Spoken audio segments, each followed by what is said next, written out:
വിദേശ രാജ്യങ്ങളുമായി പ്രത്യേകിച്ച് യൂറോപ്പുമായിട്ടാണ് ജെൻസി പലപ്പോഴും നമ്മുടെ കൺട്രീനെ കമ്പയർ ചെയ്യാൻ തോന്നിയിട്ടുണ്ട്. പക്ഷേ ഇങ്ങനെ പ്രഖ്യാപനങ്ങൾ വരുന്നു, കാര്യങ്ങൾ വരുന്നു, പക്ഷേ ഇതിൻ്റെ പ്രാക്ടിക്കാലിറ്റി എത്രയാണെന്നുള്ളത് പലപ്പോഴും ഗവൺമെൻറ്റുകൾ നോക്കുന്നില്ല എന്നുള്ളതാണ്. അവർക്ക് അവരുടെ ദർശനമുണ്ട്, അത് പക്ഷേ മുഖ്യധാരയിലുള്ള രാഷ്ട്രീയ പാർട്ടികളോടൊക്കെ നീതി പുലർത്തുന്ന ഒന്നാണോ എന്നുള്ളതായിരിക്കും വേറെ ചർച്ച. ഇപ്പോൾ ജോർജ് ക്ലമൻസോ പണ്ട് പറഞ്ഞിട്ടുണ്ട്, if you are not a socialist by the age of 20 you have no heart. നമസ്കാരം. റിസാല അപ്ഡേറ്റിൻ്റെ തെരഞ്ഞെടുപ്പ് അവലോകന പരിപാടിയായ പവർ പ്ലേയിലേക്ക് സ്വാഗതം.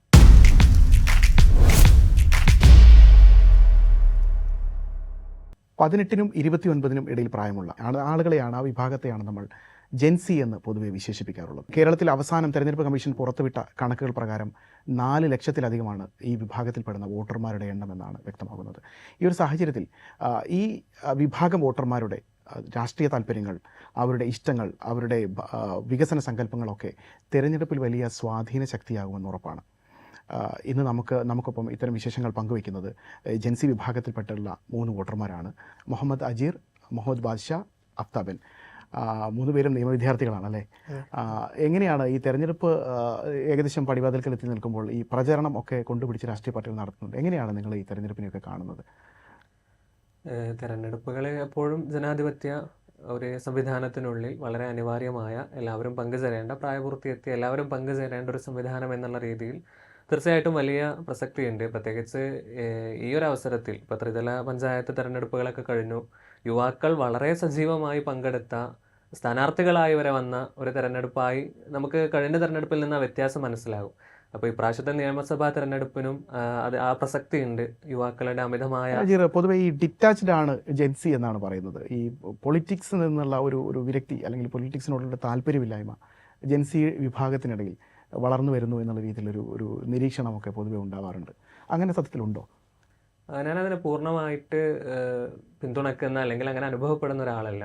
ജെൻസികൾക്ക് എനിക്ക് തോന്നുന്നു, ജെൻസികളിൽ ഞാനൊക്കെ കുറച്ച് ലേറ്റർ ഇതിൽ വരുന്നതായിരിക്കും. ഒരു പുതിയകാല വിദ്യാർത്ഥികളെ അല്ലെങ്കിൽ ചെറുപ്പക്കാരൊക്കെ വെച്ച് നോക്കുന്ന സമയത്ത് അവർക്ക് അവരുടേതായ ദർശനങ്ങളുണ്ട്.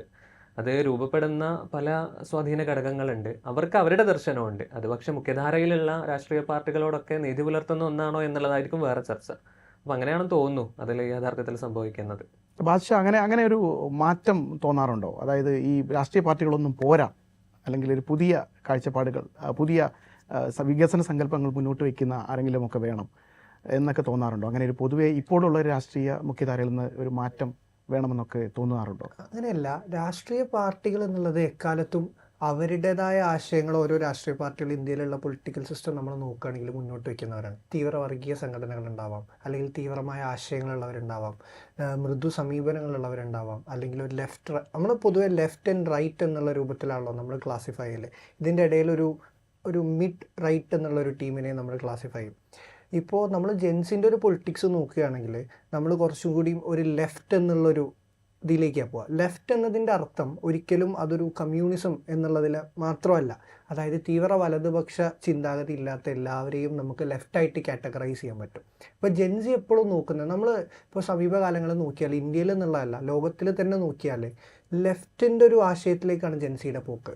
യുദ്ധങ്ങൾക്കെതിരെ സംസാരിക്കുന്നു, അല്ലെങ്കിൽ ഒരു തീവ്ര ക്യാപിറ്റലിസത്തിനെതിരെ സംസാരിക്കുന്നു. ഇനി മറിച്ച് നമ്മൾ കേരളത്തിലേക്ക് വന്നു കഴിഞ്ഞാൽ നമ്മുടെ ഇവിടെയുള്ള സോഷ്യോ പൊളിറ്റിക്കലായിട്ടുള്ള കാര്യങ്ങൾ ചിലപ്പോൾ അവർ ഈ കവലകളിൽ പ്രസംഗിക്കുന്നുണ്ടാവില്ല, പക്ഷേ സാമൂഹിക മാധ്യമങ്ങളിൽ ഇടുന്ന പോസ്റ്റുകളാവട്ടെ, അവർ ക്രിയേറ്റ് ചെയ്യുന്ന ട്രോളുകളാവട്ടെ.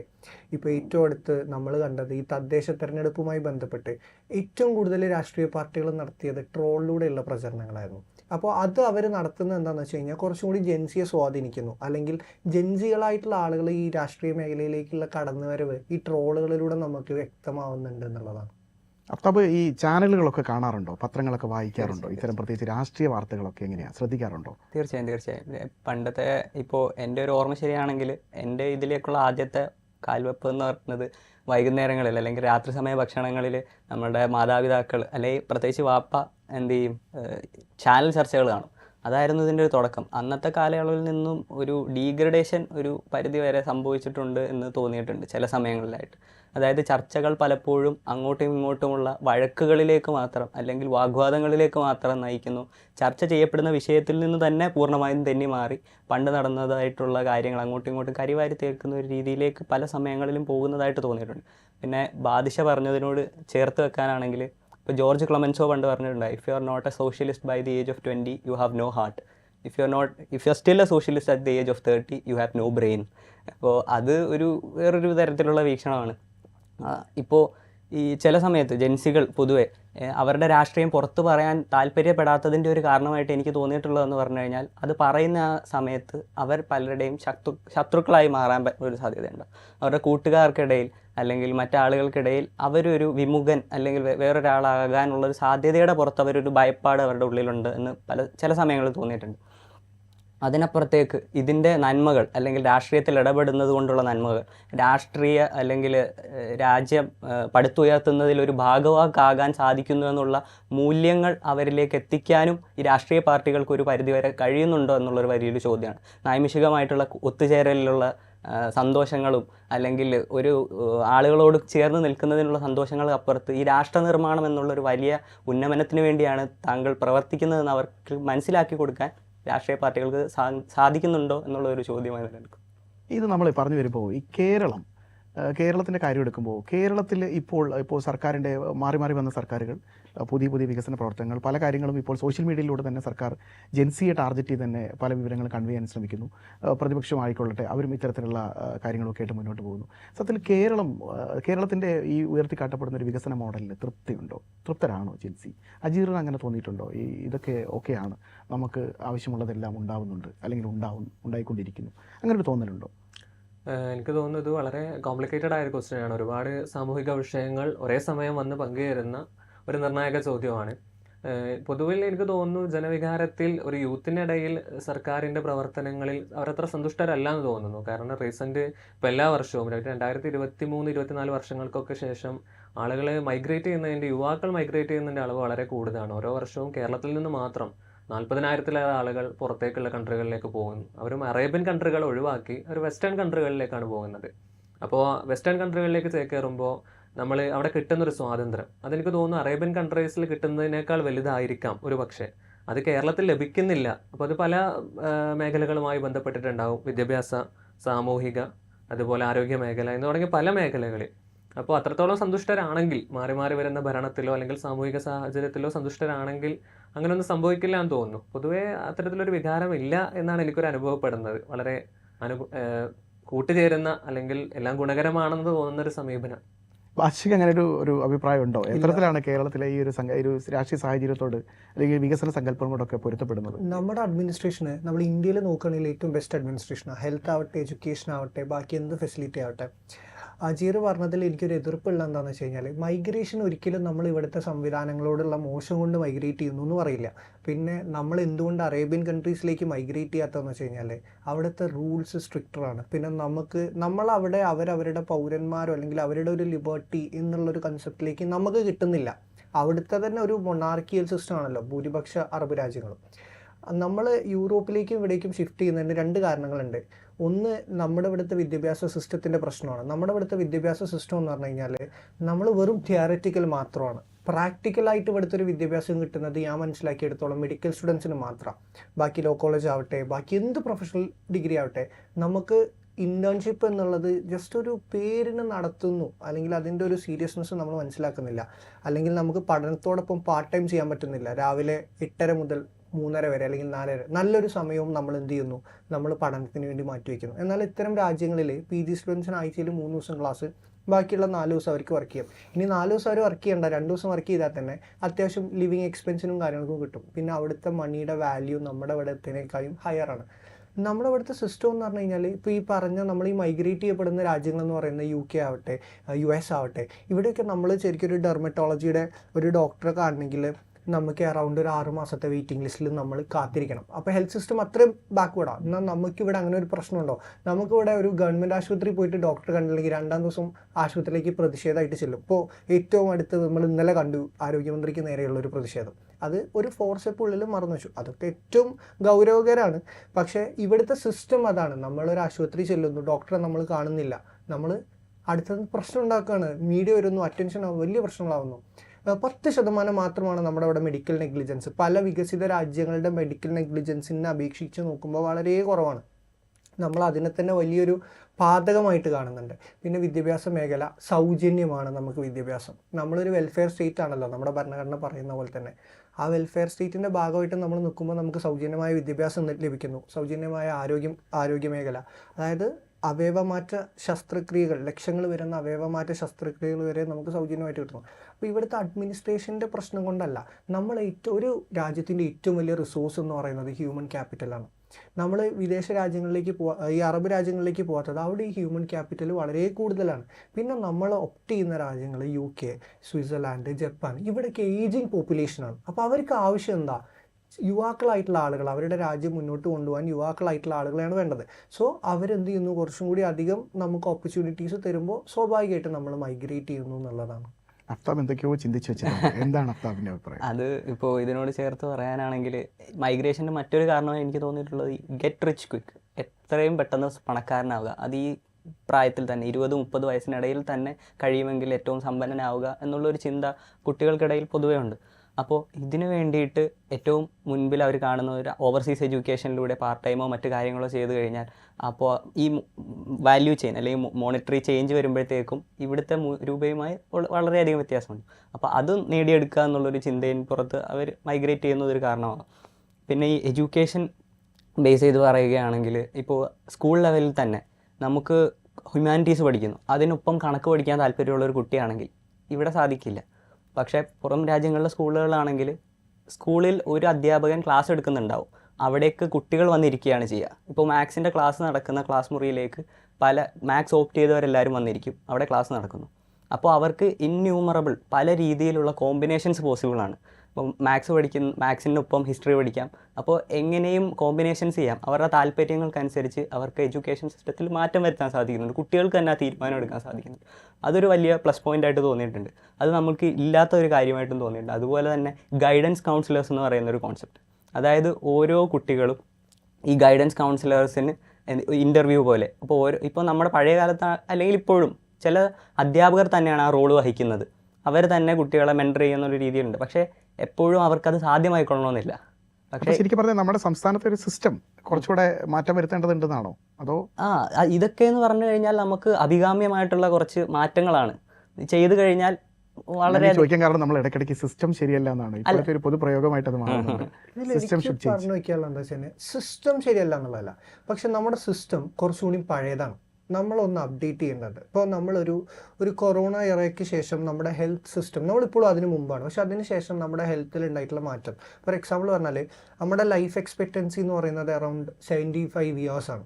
അപ്പോൾ ഇത്രയും ആളുകളെ നമുക്ക് അക്കോമഡേറ്റ് ചെയ്യാൻ പറ്റണം നമ്മുടെ ഹോസ്പിറ്റൽസിൽ അല്ലെങ്കിൽ നമ്മുടെ ഇൻഫ്രാസ്ട്രക്ചറിൽ. അത് എഡ്യൂക്കേഷൻ്റെ കാര്യമല്ല. ഇപ്പോൾ ഇനി വരാൻ പോകുന്ന വലിയൊരു പ്രശ്നമാണ്. ഇപ്പോൾ ഈ 10th കഴിഞ്ഞ കുട്ടികൾക്ക് +1നും +2നും അഡ്മിഷൻ മാറി മാറി വരുന്ന സർക്കാരുകൾ ഘോരഘോരം പ്രസംഗിക്കും, കുട്ടികൾക്ക് സീറ്റ് ഉണ്ട്, അഡ്മിഷൻ ഇതുണ്ട്. ഇപ്പോൾ ഈ ഒരു ബഡ്ജറ്റിലെ ഏറ്റവും വലിയ പ്രഖ്യാപനമായിരുന്നു ഡിഗ്രി സൗജന്യമായി കൊടുക്കുക എന്നുള്ളത്.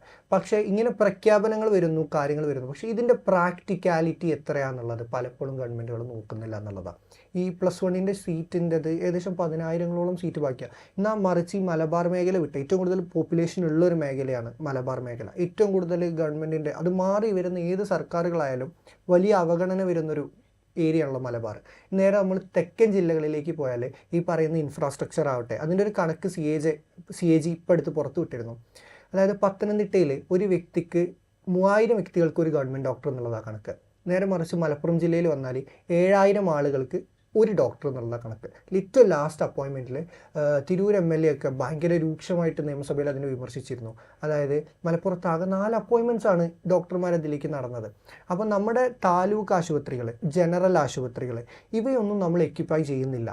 പണ്ട് കാലങ്ങളിൽ താലൂക്ക് ആശുപത്രികളിൽ ഈ ഡെലിവറിയൊക്കെ സമയത്ത്, ഇപ്പോഴത്തെ സമയങ്ങളിൽ രാത്രി സമയമായാൽ ഡെലിവറിക്ക് വേണ്ടിയിട്ടോ അല്ലെങ്കിൽ ഒരു ഹാർട്ട് പേഷ്യൻറ്റിനാണെങ്കിൽ അയാൾക്ക് അവിടെ പ്രൈമറി ഒരു ഇത് കൊടുക്കാനേ കഴിയുന്നുള്ളൂ. ബാക്കി നമ്മൾ എന്ത് ചെയ്യുന്നു, അയാളെ ഷിഫ്റ്റ് ചെയ്യാണ് വീണ്ടും മെഡിക്കൽ കോളേജിലേക്ക്. അപ്പോൾ എന്ത് വരുന്നു, ഈ മെഡിക്കൽ കോളേജുകൾക്ക് ഇതൊരു ബേർഡനായിട്ട് മാറുന്നു. അല്ലെങ്കിൽ ഇനി സ്കൂളുകളുടെ കാര്യം എടുത്താലും നമ്മളിപ്പോഴും സ്കൂളുകളിൽ കുട്ടികളെ എണ്ണം കൂട്ടുക അല്ലെങ്കിൽ ബാച്ചുകളുടെ വർദ്ധിപ്പിക്കുക, ബാച്ചുകൾ വർദ്ധിപ്പിക്കുക എന്നുള്ള ചെയ്യുന്നത്. മറിച്ച് നമ്മളൊരു പുതിയ ഇൻഫ്രാസ്ട്രക്ചർ ഉണ്ടാക്കാൻ നമ്മുടെ ഭരണകൂടം തയ്യാറാവുന്നില്ല എന്നുള്ളത്. അതാര് വന്നാലും, കക്ഷി രാഷ്ട്രീയ ഭേദമന്യേ ആര് മാറി വന്നാലും ഇത് ചെയ്യുന്നു. പക്ഷേ ഇത് പലപ്പോഴും ഇതൊന്നും തെരഞ്ഞെടുപ്പുകളിൽ ചർച്ചയാവുന്നില്ല എന്നുള്ളത് ജൻസികളുടെ കയ്യിലുള്ളൊരു വലിയൊരു, ഇപ്പോൾ നമ്മൾ ഈ സോഷ്യൽ മീഡിയ വന്നതിന് ശേഷമാണ്. പണ്ട് രാഷ്ട്രീയ പാർട്ടികൾക്ക് എന്തും പറയായിരുന്നു, പത്രങ്ങളിൽ എന്തും എഴുതി വിടായിരുന്നു, അല്ലെങ്കിൽ ഓരോ പത്രങ്ങൾക്കോ അല്ലെങ്കിൽ ഓരോ ചാനലുകൾക്കും അവരുടേതായ രാഷ്ട്രീയ താല്പര്യങ്ങളുണ്ടാവും, അവരത് പ്രൊപ്പഗേറ്റ് ചെയ്തുകൊണ്ടിരിക്കും. അപ്പോൾ അതിൻ്റെ വായനക്കാർ അതാണ് സത്യമെന്ന് വിചാരിക്കും. പക്ഷേ ഇന്ന് ഈ മാധ്യമങ്ങൾ വന്നതിന് ശേഷം സുനിൽ കന്നഗോലിയൊക്കെ ഏറ്റവും കൂടുതൽ കേൾക്കുന്നൊരു വിമർശനമാണ് വ്യാജം പ്രചരിപ്പിക്കുക എന്നുള്ളത്. അത് പൊതുവെ പുള്ളി ഇലക്ഷന് നിൽക്കുന്ന സ്റ്റേറ്റുകൾ നമ്മൾ നോക്കിക്കഴിഞ്ഞാൽ പുള്ളിയുടെ ഒരു ഐഡിയോളജി എന്താണെന്ന് വെച്ച് കഴിഞ്ഞാൽ, ഈ സോഷ്യൽ മീഡിയയിൽ ഭയങ്കര ബാക്കിലായിരുന്നല്ലോ കോൺഗ്രസ്. ഈ കോൺഗ്രസിനെ മുന്നോട്ട് കൊണ്ടുവരുന്നത് ഈ വ്യക്തി കോൺഗ്രസിൻ്റെ ചുമതലകൾ ഏറ്റെടുത്തതിന് ശേഷം അവർ ഏറ്റവും കൂടുതൽ സോഷ്യൽ മീഡിയ ഇതാക്കുന്നത്. പക്ഷേ ഇപ്പോഴത്തെ ഒരു പ്രശ്നം എന്താ വെച്ച് കഴിഞ്ഞാൽ, ഈ പഴയ വീഡിയോസും കൂടി പുറത്തേക്ക് വരും എന്നുള്ള കള്ളങ്ങൾ പറഞ്ഞ് പിടിച്ച് നിൽക്കുന്നിടത്ത് പലപ്പോഴും സിസ്റ്റത്തിന് പറ്റുന്നില്ല എന്നുള്ളതാണ്. അപ്പോൾ സിസ്റ്റം ചേഞ്ച് ചെയ്യണം. ഇപ്പോഴുള്ള സിസ്റ്റത്തെ അടിച്ചാക്ഷേപിക്കുന്നതോട്, കേരളത്തിലെ സിസ്റ്റത്തെ മാത്രമാണ് ഞാൻ പറയുന്നത്, അടിച്ചാക്ഷേപിക്കുന്നതോട് എനിക്ക് എതിർപ്പുണ്ട്.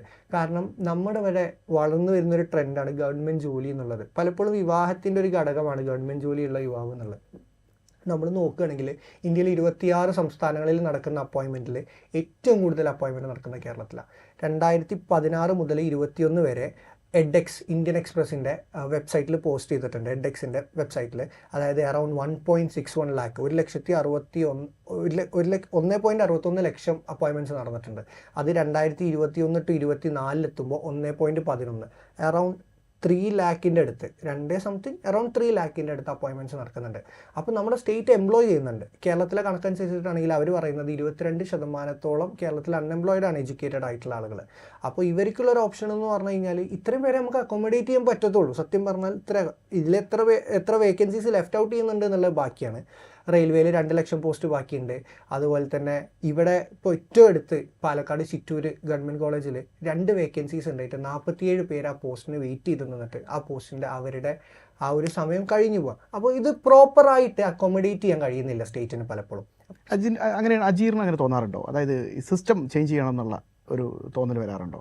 ഇതിൻ്റെ തുടർച്ചയായിട്ട് ചോദിക്കുന്നതാണ്.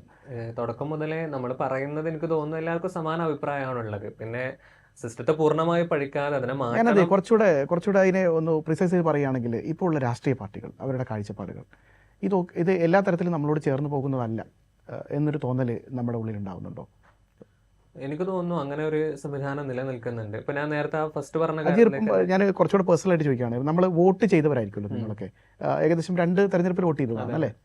അവിടെയും അങ്ങനെ തന്നെയാണ്, അങ്ങനെ അഫ്താബും അങ്ങനെ തന്നെയാണ്. അപ്പോൾ ഈ 2 തെരഞ്ഞെടുപ്പുകൾ വോട്ട് ചെയ്തല്ലോ, നമ്മൾ തുടർച്ചയായിട്ട് ഒരു പ്രത്യേക രാഷ്ട്രീയ പാർട്ടിയുടെ വോട്ടേഴ്സ് ആയിരുന്നോ, അതോ നമ്മൾ മാറ്റി ചെയ്യേണ്ടി വന്നോ പലപ്പോഴും?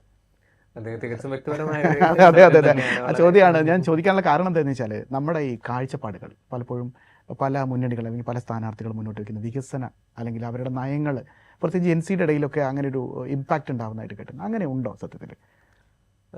വ്യക്തിപരമായിട്ട് എന്നെക്കുറിച്ച് ഞാൻ പറയുമ്പോൾ എനിക്ക് തോന്നുന്നു, ഞാൻ ആളുകളുടെ ദർശനങ്ങൾ, അവരെ ഉയർത്തിക്കാട്ടുന്ന ആശയങ്ങളെ ശ്രദ്ധിക്കാറുണ്ട്. അത് സ്വന്തമായ ഒരു പാർട്ടി എന്നുള്ള സെറ്റപ്പിലേക്കില്ല. അങ്ങനെ ഒരു പാർട്ടിയോടും പൂർണ്ണമായി ചേർന്ന് നിൽക്കുന്ന ഒരു നിലപാടെടുക്കുന്നില്ല. ആളുകളെ ശ്രദ്ധിക്കാറുണ്ട്. അല്ല, ഈ കലാലയ രാഷ്ട്രീയത്തെക്കുറിച്ചൊക്കെ പറയുമ്പോൾ നമ്മളിങ്ങനെ ഓരോരുത്തർക്ക് പോവുകയാണ്. അപ്പോൾ കലാലയ രാഷ്ട്രീയത്തിലേക്ക് കുറിച്ചൊക്കെ പറയുമ്പോൾ പൊതുവേ നമ്മൾ പല രാഷ്ട്രീയ പ്രസ്ഥാനങ്ങളുമായി ചേർന്ന് നിൽക്കുന്ന വിദ്യാർത്ഥി സംഘടനകളൊക്കെ കലാലയത്തിൽ സജീവമായിരിക്കും. അപ്പോൾ അങ്ങനെയുള്ള ഇതിൻ്റെ ഭാഗമായിട്ടൊക്കെ പ്രവർത്തിക്കാറുണ്ടോ? ഞാൻ അങ്ങനെ ഒരു സജീവ രാഷ്ട്രീയത്തിൽ അങ്ങനെ പ്രവർത്തിക്കുന്ന, വിദ്യാർത്ഥി രാഷ്ട്രീയത്തിലാവട്ടെ കലാലയ രാഷ്ട്രീയത്തിൽ ഇല്ല. അതിന്റെ കാരണം ഇതാണോ, ഈ ഒരു കുഴപ്പമാണോ? അതായത് പലപ്പോഴും നമുക്ക് ചിലതിനോട് വിയോജിക്കാൻ അഭിപ്രായങ്ങൾ ഉണ്ടാകും. അപ്പോൾ ഒരു പൂർണ്ണമായി ചേർന്ന് പ്രവർത്തിക്കുമ്പോൾ നമുക്ക് വിയോജിക്കാനുള്ള സ്വാതന്ത്ര്യം നഷ്ടപ്പെടുകയാണ്. പിന്നെ എല്ലാ സാധനങ്ങളും അംഗീകരിക്കേണ്ടി വരുന്നു. അപ്പോൾ അതുകൊണ്ട് ഒരു തുല്യ ദൂരം അത് കീപ്പ് ചെയ്യുന്നതാണ് ഒരു ശൈലി. ഭാഷയ്ക്ക് അങ്ങനെ ഉണ്ടോ പ്രശ്നം? ഒരു പ്രത്യേക രാഷ്ട്രീയ പാർട്ടിയുടെ വിദ്യാർത്ഥി സംഘടനയിൽ അങ്ങനെ ചേർന്ന് നിന്നാൽ എനിക്ക് ചിലപ്പോൾ അംഗീകരിക്കാൻ പറ്റാത്ത കാര്യങ്ങൾ അംഗീകരിക്കേണ്ടി വരും, അതുകൊണ്ട് ഞാൻ ചേർന്ന് നിൽക്കുന്നില്ല എന്നൊക്കെ തോന്നാറുണ്ടോ? ഒരു ന്യായീകരണ തൊഴിലാളിയായി ചില സമയത്ത് പ്രവർത്തിക്കേണ്ടി വരിക എന്നുള്ളൊരു പ്രശ്നം തന്നെയാണ്. 2 തെരഞ്ഞെടുപ്പിൽ വോട്ട് ചെയ്തല്ലോ അല്ലേ? ഈ നേരത്തെ പറഞ്ഞതുപോലെ അങ്ങോട്ടും ഇങ്ങോട്ടും മാറ്റേണ്ടിയൊക്കെ വന്നോ? അതോ അത് പൂർണ്ണമായിട്ടും അല്ല, ഞാൻ ചോദിക്കുന്നത്, ഞാൻ ആർക്ക് ചെയ്തു എന്നല്ല ചോദിക്കുന്നത്, ഈ രാഷ്ട്രീയത്തിലുള്ള ഈ കാഴ്ചപ്പാടുകൾ മാറേണ്ടി വന്നോ എന്നുള്ളതാണ്. ഒരു സ്ഥിരം പാർട്ടിയുടെ സ്ഥാനാർത്ഥി അങ്ങനെയില്ല, ഒരിക്കലും ഇല്ല, ഇതുവരെ ഉണ്ടായിട്ടില്ല, ഇനി അങ്ങോട്ടും ഉണ്ടാവില്ല. സ്ഥിരമായിട്ടൊരു രാഷ്ട്രീയ പാർട്ടിയോട് അനുഭാവം പുലർത്തുക എന്നുള്ളത്, ഇപ്പോൾ ഈ ഒരു പക്ഷം അതല്ലെങ്കിൽ ഇപ്പോൾ ഒരു തിയറി, ഒരു സോഷ്യൽ തിയറി, ഇപ്പോൾ കമ്മ്യൂണിസം, സോഷ്യലിസം, എങ്ങനെയുള്ള തിയറികൾ പോലും പൂർണ്ണമായിട്ട് ഒരു പാർട്ടികൾ ഉൾക്കൊള്ളുന്നില്ല എന്നുള്ളതൊരു സത്യമുണ്ട്. അപ്പോൾ ഇപ്പോൾ ഇടതുപക്ഷ ചിന്തകർ തന്നെയാണെങ്കിലും കേരളത്തിലുള്ള പൊളിറ്റിക്കൽ പാർട്ടികളെല്ലാം ഒരു പൂർണ്ണമായിട്ടും ലെഫ്റ്റ് അല്ല എന്നുള്ളൊരു ചിന്തകളിൽ ഇടതുപക്ഷ ചിന്തകരിൽ തന്നെയുണ്ട്. അപ്പോൾ ഈ തിയറികളോടോ അല്ലെങ്കിൽ ഇതിനോടോ നമുക്ക് പൂർണ്ണമായിട്ട് ചേർന്ന് നിൽക്കാൻ തോന്നില്ല, നമുക്ക് വിയോജിപ്പുകൾ ഉണ്ടാവും. അപ്പോൾ അതിലേക്ക് ചേർന്ന് നിന്ന് കഴിഞ്ഞാൽ നമുക്ക് ഈ ഒരു പാർട്ടിയോടൊപ്പം ചേർന്ന് നിന്ന് അങ്ങനെ അങ്ങ് മുന്നോട്ട് പോകാനായിട്ട് സൗകര്യമില്ല സത്യത്തിൽ. അത് താല്പര്യമില്ല. അതിപ്പോൾ അങ്ങനെ നിർബന്ധമില്ലല്ലോ, നമുക്ക് അങ്ങനെ ചേർന്ന് നിന്നാലേ രാഷ്ട്രീയ അല്ല, പ്രവർത്തനം. കേരളത്തിന്റെ ഒരു രാഷ്ട്രീയ രംഗം പൊതുവെ നമ്മൾ വിലയിരുത്തുമ്പോൾ പാർട്ടി വോട്ട് ബാങ്കുകളൊക്കെ വെച്ചിട്ടാണ് നമ്മൾ വിലയിരുത്തുന്നത്. അതുകൊണ്ടാണ് ഞാൻ പ്രിസൈസ് ആയി ചോദിച്ചത്. നിങ്ങളുടെ തലമുറയിൽ ഈ ഒരു പ്രതിസന്ധി ഉണ്ടല്ലോ അല്ലേ, അതായത് നിങ്ങൾക്കൊരു പ്രത്യേക പാർട്ടിയോട് ചേർന്ന് നിൽക്കുന്നതിനുള്ള വൈമുഖ്യം ഉണ്ടെന്ന് പൊതുവെ പറയാറുണ്ട്. അതുകൊണ്ടാണ് ഞാൻ ഈ ചോദ്യം വന്നതിന് ഒരു അടിസ്ഥാനം. കൂട്ടായി നിന്ന് പ്രവർത്തിച്ചു കഴിഞ്ഞാൽ വിപ്ലവങ്ങൾ സാധ്യമാണ് എന്നുള്ളത് തീർത്തും. പക്ഷേ രാഷ്ട്രീയ പാർട്ടികളുടെ ഭാഗമായിട്ടല്ല, നിങ്ങളുമായി സമാനമായ ചിന്താഗതി പുലർത്തുന്ന ആളുകളുമായി ഒന്നിച്ച് കളക്റ്റീവായിട്ടുള്ള ഒരു രീതിയിലേക്കുള്ള കൂട്ടായ്മകളെ കുറിച്ചാണ് നിങ്ങൾ സ്വപ്നം കാണുന്നത്. അതും അതെ, അങ്ങനെ രാഷ്ട്രീയ പാർട്ടികൾക്കുള്ളിലുള്ള മാറ്റത്തെ കുറിച്ചാണോ സ്വപ്നം കാണുന്നത്? രണ്ടും സാധ്യമാണ്. ഈ പാർട്ടി ഇങ്ങനെ മാറിയിരുന്നെങ്കിൽ, തീർച്ചയായും അങ്ങനെ ചിന്തിക്കാറുണ്ട്. അതായത് അവരിലുള്ള പ്രശ്നങ്ങൾ പരിഹരിച്ചിരുന്നെങ്കിൽ എന്ന് എപ്പോഴും ചിന്തിക്കാറുണ്ട്. അങ്ങനെയാണെങ്കിൽ അവർക്ക് ഒരുപാട് കാര്യങ്ങൾ കൂടുതൽ സാധ്യമായേനെ എന്നുള്ള ചിന്തകൾ തീർച്ചയായിട്ടും ഉണ്ടായിട്ടുണ്ട്. ബാദ്ഷയിലേക്ക് വരുമ്പോൾ ബാദ്ഷ എങ്ങനെയാ, ഉള്ളിൽ കയറി തിരുത്തണമെന്നാണോ അതോ പുറത്തു നിന്ന് മാറി നിന്ന്? അല്ല, ഞാൻ ഉള്ളിൽ തിരുത്തണം എന്നുള്ളൊരു തിരുത്തൽ ശക്തിയാവാൻ തന്നെ, ഉള്ളിൽ തന്നെ തിരുത്തണം എന്ന് ആഗ്രഹിക്കുന്ന ഒരാളാണ്. കാരണം കൃത്യമായ രാഷ്ട്രീയം വേണമെന്ന് പറയുന്നത്. അതിന് മുമ്പ് ഞാൻ ആ കുസൃതി ചോദ്യം ഒന്നുകൂടി ചോദിച്ചോട്ടെ, വോട്ട് ചെയ്തപ്പോൾ എങ്ങനെയായിരുന്നു? 2 പട്ടവും ഒരേ ആളുകൾക്ക് തന്നെയാണ് വോട്ട് ചെയ്തത്, ഒരേ പാർട്ടിക്ക് തികച്ചും വ്യക്തിപരമായ എന്നാലും ഒരു ചോദിക്കാമല്ലോ. ചോദിക്കാം. പക്ഷേ അല്ല, നമ്മൾ ലോക്സഭാ തെരഞ്ഞെടുപ്പിലേക്ക് വോട്ട് ചെയ്യുമ്പോൾ നമ്മളുടെ ഒരു മൈൻഡ് സെറ്റ് വേറെ ആയിരിക്കും. നമ്മൾ തദ്ദേശ തെരഞ്ഞെടുപ്പിലേക്ക് വോട്ട് ചെയ്യുമ്പോൾ കുറച്ചുകൂടി നമ്മൾ വ്യക്തികളെ ഇതാക്കും. അവിടെ ഈ രാഷ്ട്രീയം എന്ന് പറയുന്ന സാധനം ഒരു പൂർണ്ണമായും രാഷ്ട്രീയത്തിന് ബേസ് ചെയ്തിട്ടല്ല, അല്ലെങ്കിൽ ഒരു പാർട്ടി സ്ഥാനാർത്ഥിയൊക്കെ അല്ല വോട്ട് ചെയ്യാറ്. നമ്മൾ ലോക്സഭയിലേക്കും നിയമസഭയിലേക്കും വോട്ട് ചെയ്യുമ്പോൾ കുറച്ചും കൂടി നമ്മൾ ആ പാർട്ടിയും പാർട്ടിയുടെ നയങ്ങളും നോക്കേണ്ടി വരും. പക്ഷേ തദ്ദേശ തെരഞ്ഞെടുപ്പിലേക്ക് നോക്കുമ്പോൾ നമ്മൾ കുറച്ചുകൂടി അടുത്ത ആളുകളെ നോക്കുക, നമുക്ക് കൺവീനിയൻ്റ് ആയിട്ട് പറ്റുന്ന ആളുകളെയാണ് നമ്മൾ ഒന്നുകൂടി നോക്കുക. സ്വാഭാവികമായിട്ടും നമ്മൾ വോട്ട് ചെയ്യുന്ന സമയത്ത് അവരുടെ ആശയങ്ങൾ കൂടി നോക്കേണ്ടതുണ്ട്. കാരണം ഈ വ്യക്തികൾ മാത്രമല്ല, രാഷ്ട്രീയ പാർട്ടികളാണല്ലോ ഇവർക്ക് വിപ്പുകൾ കൊടുക്കുന്നത്. സോ അവരുടെ നയങ്ങളും കൂടി നോക്കിയിട്ട് വോട്ട് ചെയ്യണം എന്ന് പറയുന്ന ഒരാളാണ് ഞാൻ പേഴ്സണലി. നേരത്തെ ഈ ബാദ്ഷ ഒരു കാര്യം പറഞ്ഞു നിൽക്കുന്നതിനിടയിൽ കയറിയിട്ടാണ് ഞാൻ വണ്ടി തിരിച്ചു വിട്ടത്. അതായത് തൊഴിലിനെ കുറിച്ചാണ്. പുതിയ സർക്കാരുകൾ, പുതിയ രാഷ്ട്രീയ കക്ഷികളൊക്കെ ഇപ്പോൾ ഏറ്റവും കൂടുതൽ മുന്നോട്ട് വയ്ക്കുന്ന പ്രധാനപ്പെട്ട വാഗ്ദാനങ്ങളിലൊന്ന് തൊഴിൽ സംബന്ധിച്ചാണ്. നമ്മൾ നേരത്തെ സൂചിപ്പിച്ച പോലെ നമ്മുടെ ചർച്ചയിൽ തന്നെ നമ്മൾ പറഞ്ഞു പോയിരുന്നു, നമ്മുടെ നാട്ടിൽ നിന്ന് തൊഴിൽ തേടിയുള്ള യാത്രകളാണ്.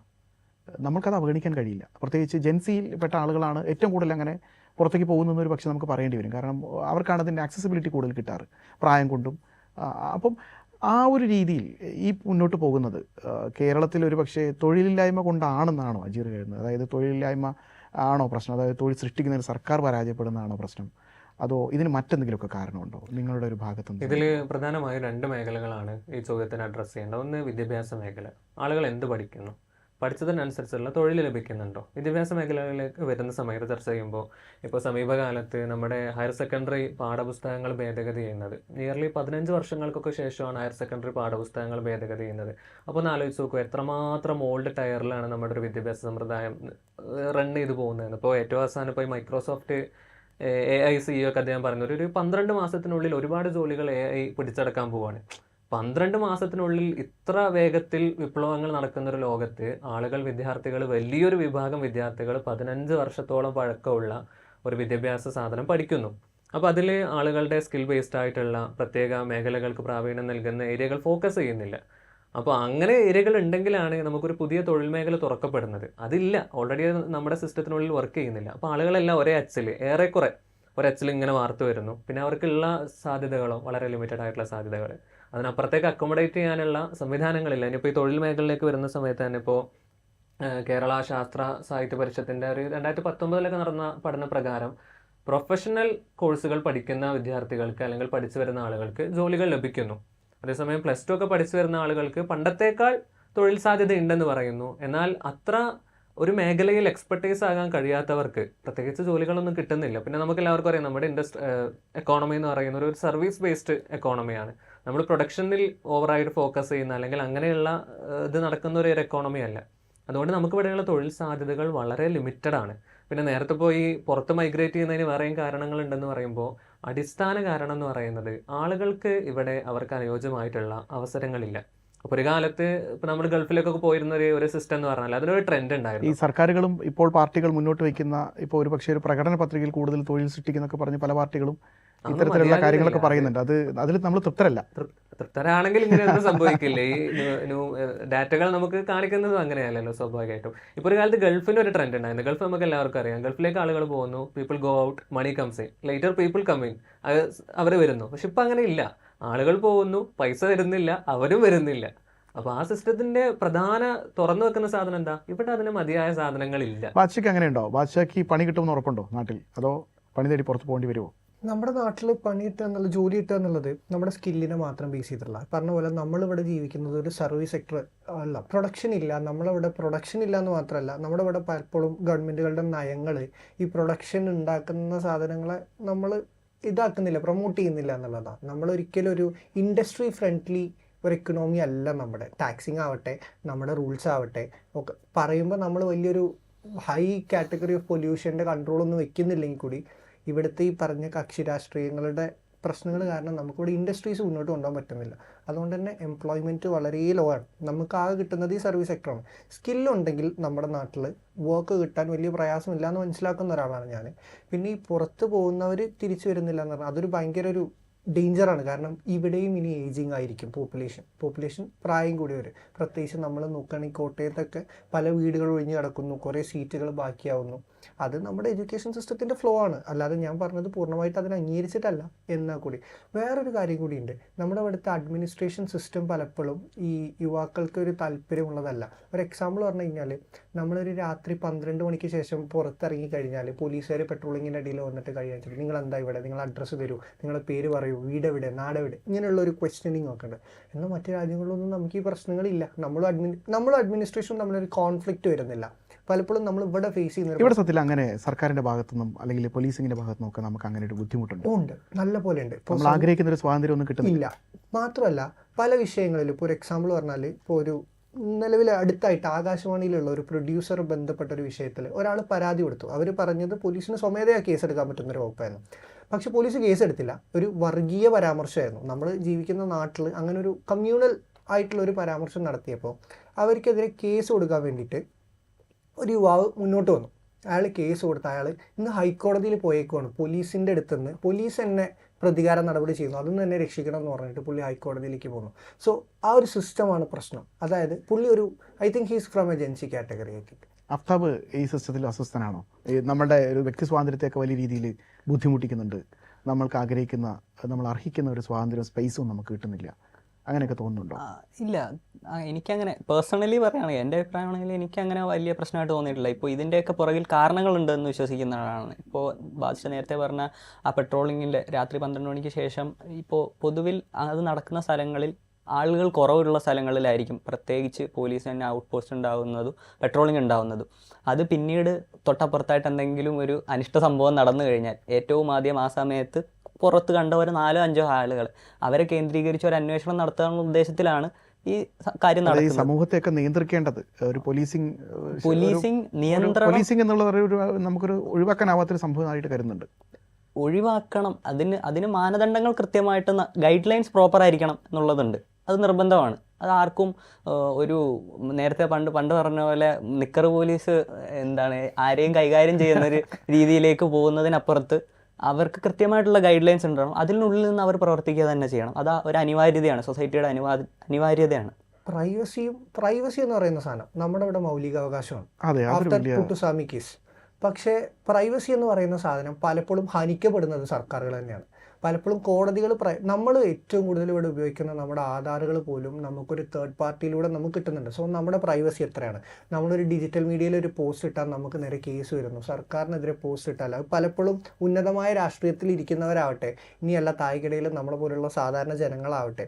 സോ പ്രൈവസി എന്നൊരു സാധനത്തിന് ഈ പോലീസിങ് എപ്പോഴും ഒരു പ്രൈവസിയെ ഇതാക്കണം. അത് കേവലം സ്ത്രീകൾക്ക് മാത്രം കിട്ടേണ്ട ഒരു പരിഗണനയല്ല, അത് പുരുഷന്മാർക്കും കിട്ടണം. എല്ലാ ജനവിഭാഗങ്ങൾക്കും പ്രൈവസി എന്നുള്ളൊരു സാധനം ഈ പോലീസിംഗ് നിന്ന് മാറണം. വിദേശ രാജ്യത്തും നമ്മുടെ നാട്ടിലുള്ള ഒരു മാറ്റമാണ്.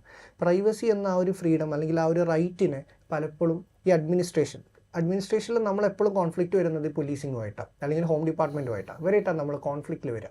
ആ കോൺഫ്ലിക്റ്റിൽ വരാനുള്ളൊരു കാരണം പലപ്പോഴും നമ്മളെ പ്രൈവസി ഹനിക്കുന്നു. അപ്പം നമ്മൾ കുറച്ച് മുമ്പ് കണ്ടതാണ് ഒരു ദളിതയായ ഒരു സ്ത്രീയെ പോലീസ് സ്റ്റേഷനിൽ ബാത്റൂമിൽ നിന്ന് വെള്ളം കുടിക്കാൻ വേണ്ടി ആവശ്യപ്പെടുന്നു. ഇവിടുത്തെ ഒരു മുഖ്യധാരാ മാധ്യമവും അത് ചർച്ച ചെയ്യുന്നില്ല.